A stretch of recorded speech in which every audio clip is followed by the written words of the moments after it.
best way to understand the material that we woodcarvers use, is to look inside the tree.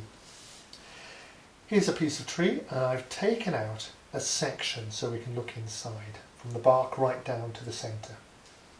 The inside of a tree is made up of fibres.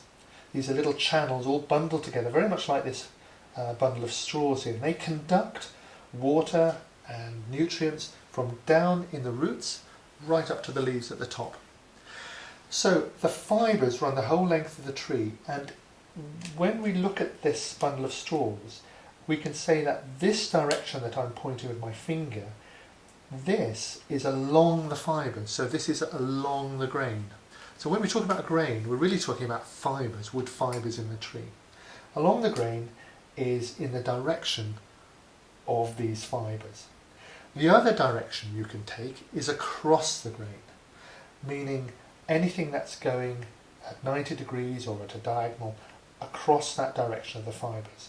So there we have two terms. We have along the grain, along the direction of the fibres, and across the grain, which is anything going across the direction of those fibres.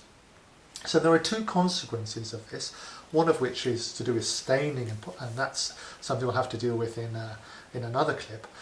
But the really important consequence is to do with strength. Now, if we look at this piece of wood here, this is orientated in the direction of the tree, and the fibres are going along it. So these are long fibres, what we call long grain. Very strong, that's where the strength lies in.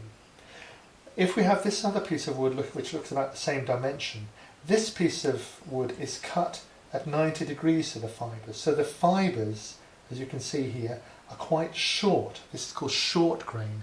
It is fundamentally weaker. In fact, you can see this bending very easily and breaking. So what we have to do as carvers is to understand how those fibres provide strength and conduct them into our designs. Have a look at this carving by Carrie. She's made it out of western yellow cedar,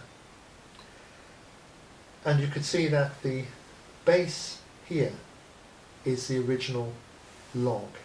So it's quite a substantial sculpture. If you look here at the ankles, you can see how thin they are. And the only reason that she's been able to keep the strength in that part of the carving is by running the fibres of the wood up the leg. So very much like these straws, here they are running up the leg.